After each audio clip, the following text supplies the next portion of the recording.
everyone. Hello, how are you doing? My name is Ruthie Rave and welcome to my channel called Love That Ruins Me. This is a place where I say psychology meets Christianity. Why do I do this? I want people to accept themselves, listen to themselves, and love who they are, the whole you. Okay, all right. So one of the ways I do this is that I use the knowledge that I have from the field of psychology, and I also use the knowledge that I have as a Christian, as a child of God, so that whatever it is that you're going through, maybe you are tired now of the self-destructive practices that you engage in, the self-sabotage. You do not even understand why you are the way you are today, but then somehow you keep repeating the cycles, and quite frankly, I want to help you combat and deal with that. So anyway, getting right along into the video, the last video I introduced the topic of stress, and I gave you in brief summary the 3 stages that a person engages in or the body goes through when it is experiencing stress. Now I just want to make one emphasis here. Stress is not always negative. Okay, there's good stress and there's negative stress. And usually negative stress is termed de-stress. Some people even assume that just the way we say cause from because, people dropped the BE and then they just now use cause. It's the same way that people dropped D from distress and now people just say stress. But then stress is not all bad. For instance, we define stress according to Hans Selye. Stress is the non-specific response to any demand that is made upon it. All right. So whatever demand that is made on the body. Why do we say whatever demand? So the body stays in what we call homeostasis. This is basically when the temperature is neither high nor low, the heart rate is neither high nor low, the blood pressure is neither high nor low. Everything is functioning according to the way it is. That's why you see people like, I know you're 36 degrees Celsius, you're good. Whatever it is in your body is functioning perfectly. And whatever it is that comes now to try and kick us out of this homeostasis is called a threat. And if we get into this state, then it is called stress because a demand is being made on it. Now, the body responds in a specific way because it has an inbuilt system that is just specifically designed to deal with whatever threat that is in the environment or our emotional environment trying to kick us out of this balance. What do you mean, Ruth? For instance, you see a lion coming at you.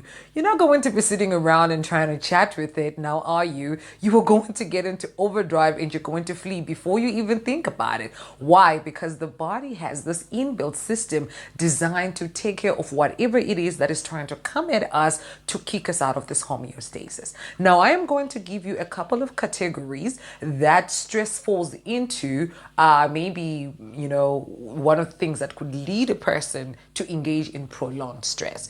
This is one of the things that people confuse with. There is stress, okay, that could be okay and that the body can deal with.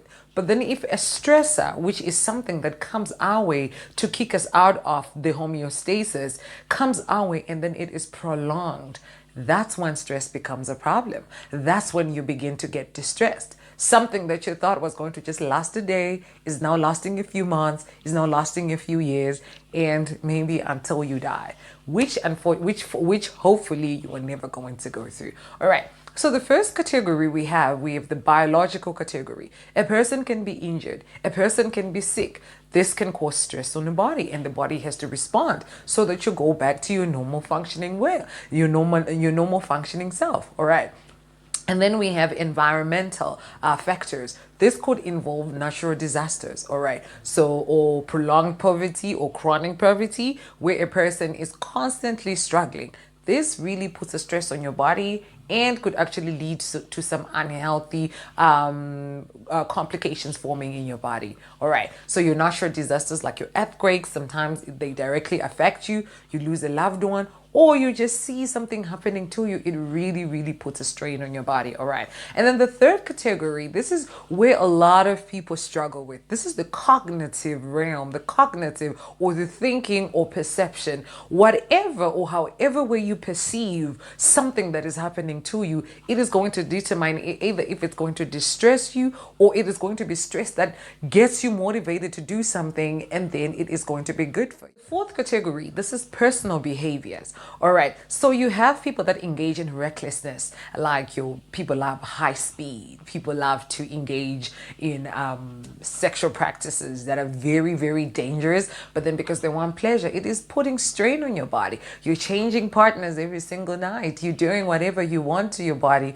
It results in strain in your body. You have your bad eating habits, you have drug abuses. All these things are affecting your body, or even let's say substance abuse, not just drugs only. All right, it is putting a strain on your body because it is demanding something, it is demanding a certain response from you, and whether it is going to be good or bad, we're going to find out just shortly. All right, and then lastly, we have life situations. This is where maybe you got retrenched, you just lost your job, you're relocating from Zimbabwe to the UK. Maybe it's good, maybe it's bad, but it is going to require some energy from your body. And then we have death of a loved one, death of a spouse, you're going through divorce, relationships, all these things can put a strain on your body. So now these categories, whatever it is that you're going through, one or two things, they're going to fall within these categories. All right, so the body requires energy to perform whatever demand that has been placed on it. All right, but then thankfully God created us with things like the nervous system, with things like the endocrine system, which play a huge role whenever we're trying to get back to our homeostasis. What is the endocrine system? Basically, to put it in simpler terms, which I always love to do, it is a system designed to communicate with chemical messengers called hormones so that they go and elicit an effect to bring about the change that you want in your body, right? For instance, you have your sex hormones, you have your digestion hormones, you have your thyroid hormones that are responsible mainly for your metabolism. You have your stress hormones like your norepinephrine, epinephrine, and you have cortisol. All right, so how does this really work? Now, there are various ways that there are various processes that a body engages in when you're dealing with stress. There is the side where the sympathetic nervous system is activated, and then your fight or flight response is activated. What is that? This is when maybe, for instance, you see a threat. A lion is coming your way, like I gave in the first example that I gave. You're not going to be discussing with that lion. You either and sometimes you don't even think fight or flight. It's flight, all right. And then sometimes it's you standing, you fight it. Somebody is trying to take your thing. Excuse me, I will deal with it. So that's what we engage in. And then the sympathetic nervous system is involved. Sometimes because it's quick, it has to be fast. You start feeling your heart rate is going high, your blood pressure is going high. You're consuming oxygen more, energy is being diverted to those particular areas that are going to require you to perform the intended action. All right, but then there is something else when a person is stressed out that gets activated, and this is called the HPA axis. What does this mean? Hypothalamus, pituitary gland, and your adrenal glands.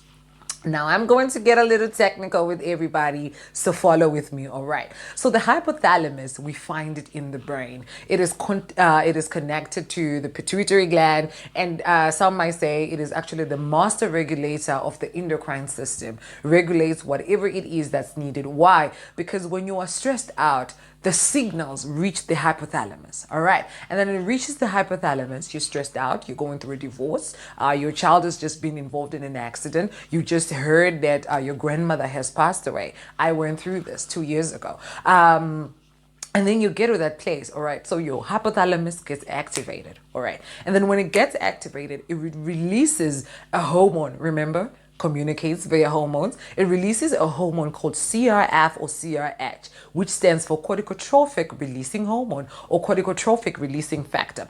This then travels down to the pituitary gland, the P of the HPA axis, and to the anterior part of it. And then it releases what is called adrenocorticotropic hormone or ACTH. All right. And then this ACTH travels to the A part of the HPA axis, which is called the adrenal glands, which sit on top of your kidneys, and it produces what is called cortisol in the cortex part of the adrenal glands. All right. So your adrenaline is being released, but then cortisol is also released. Cortisol is very, very, very important to our body. It regulates things like your metabolism, your sleep cycles, your cardiovascular cycles and all of that. But then when it comes to stress, it is involved in something that is called gluconeogenesis, or the production of glucose. Why do we need the production of glucose? Because when we're going through stress, the body requires more energy than usual because it is taking up energy on you. It is a demand on your body. All right. So all resources begin to be diverted towards you